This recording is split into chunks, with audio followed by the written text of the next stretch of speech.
Bah, en fait, on fait partie de l'école de musique de Pontchâteau. Super. Et donc, en fait, cette année, on a créé un nouveau projet où on est répartis en plusieurs groupes.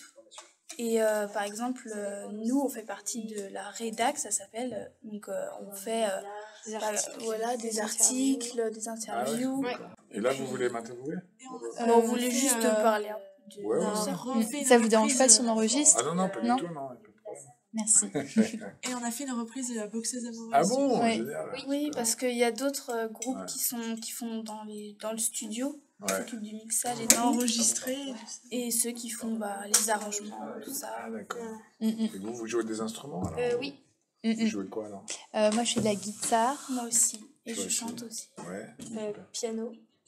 Batterie, super. Ah, c'est sympa, du coup vous jouez toutes les quatre ensemble ou parfois Moi, je crois qu'on n'a jamais joué tous ensemble. L'école de musique elle est juste à côté là? Oui. C'est pour ça qu'on est en lien avec la médiathèque et le carré d'argent, c'est pour ça qu'on a pu venir ce soir. C'est cool, sûr que... Bon, on a de la chance quoi. Ouais, c'est chouette. Il y avait beaucoup de monde dans la fosse avec nous qui criait votre prénom et... Ah oui, oui. Même là-haut, il y a quelqu'un qui disait Arthur, on t'aime. Ouais, c'est sympa. C'est vrai que moi j'aime bien ce genre de salle parce que là on fait beaucoup de concerts et des fois donc il y a des grands clubs rock où tout le monde est debout, bon, c'est sympa, c'est excité. Et puis parfois c'est que des théâtres où c'est que assis. Et là les gens peuvent être vachement plus confortables et mous aussi, tu vois. Bah oui, s'ils sont pas debout, à bouger. Et c'est vrai que dans la musique, des fois, t'as envie que les gens réagissent physiquement aux ondes que tu envoies, tu vois, qu'il y a un retour. Et là, bon, ce soir, c'était le cas, donc du coup, c'était chouette.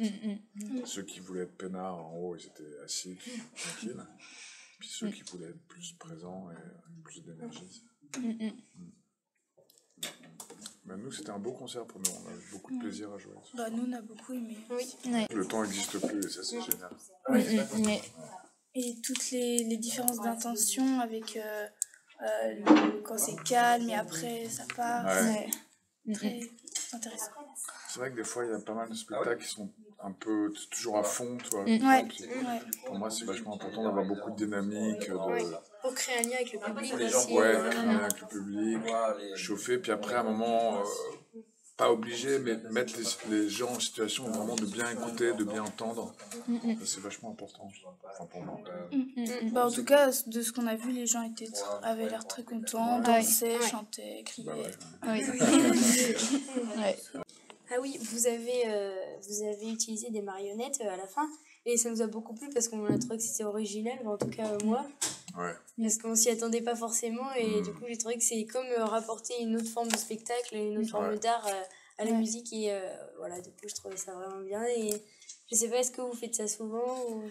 Ouais, je le fais pas systématiquement, mais si tu veux, avec mon frère, on a conçu ce meuble là. Et puis qui se déplie un peu,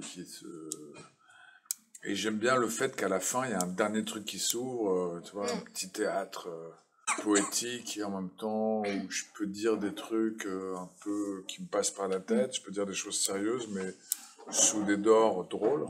Et puis il y a un côté aussi enfantin un peu que j'aime bien, tu vois, de faire parler des personnages comme ça, c'est tout bête mais ça nous fait retrouver un peu notre âme d'enfant tout de suite quand tu vois le truc. Puis c'est un peu théâtral aussi, tu vois, effectivement, il y a un petit peu de théâtre là-dedans qui arrive. Ouais, ça se voyait. Enfin, que vous arrivez bien à mêler l'humour et la musique et en même temps, avec l'encens aussi. Ouais, ça c'était bien. C'était beau. Ouais, ce passage-là, c'est beau. Bonsoir. Moi, j'aimerais bien savoir quel musicien vous écoutez.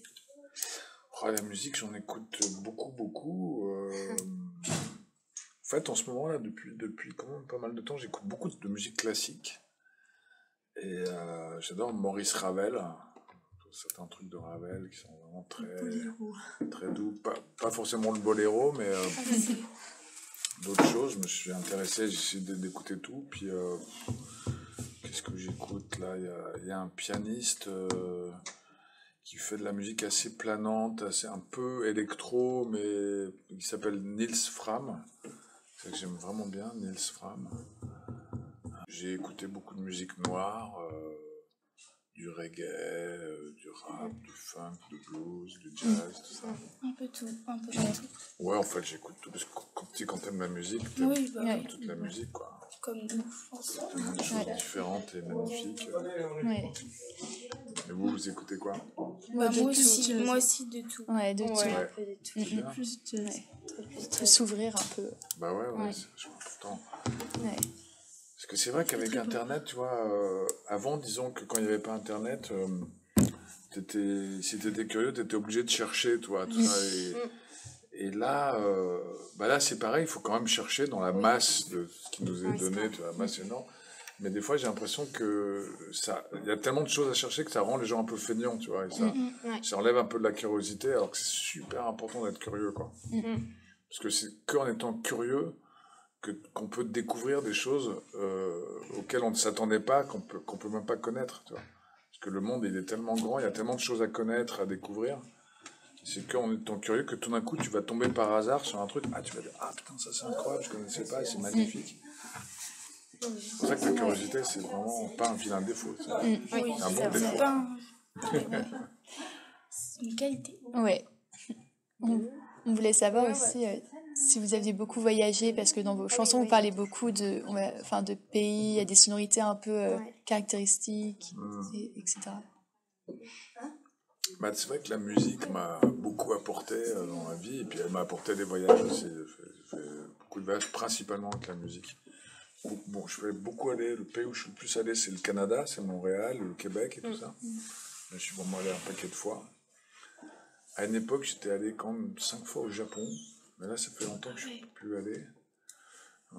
Aussi, avant, on voyageait plus qu'avant. Dans les années 90, on voyageait beaucoup plus qu'avant. Parce que maintenant, avec la crise économique, machin truc, tu vois, c'est quand même, on voyage un peu moins. J'ai peut-être aussi moins envie de voyager, c'est peut-être ça aussi. Mais moi, j'avais fait 3 tournées en Afrique. Ah ouais. Dans plein de pays.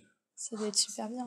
C'était très chouette. Ouais, pour la culture et tout ça. Ouais. Et si vous aviez n'importe quel endroit pour faire un concert sur la planète, où est-ce que vous aimeriez jouer? J'aimerais bien jouer au Carnegie Hall. C'est une grande salle mythique à New York. Parce que si je passais au Carnegie Hall et qu'il y avait des Américains, ça me ferait plaisir, ça serait excitant. Carnegie Hall. Sinon, il y a longtemps, j'avais joué dans des arènes gréco-romaines, tu vois.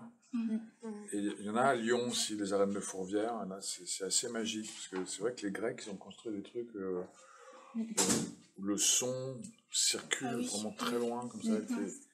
Et t'as beaucoup de gens, et en même temps, t'as l'impression que c'est très intime, c'est très beau comme relation au public. Est-ce qu'éventuellement on peut faire juste une photo souvenir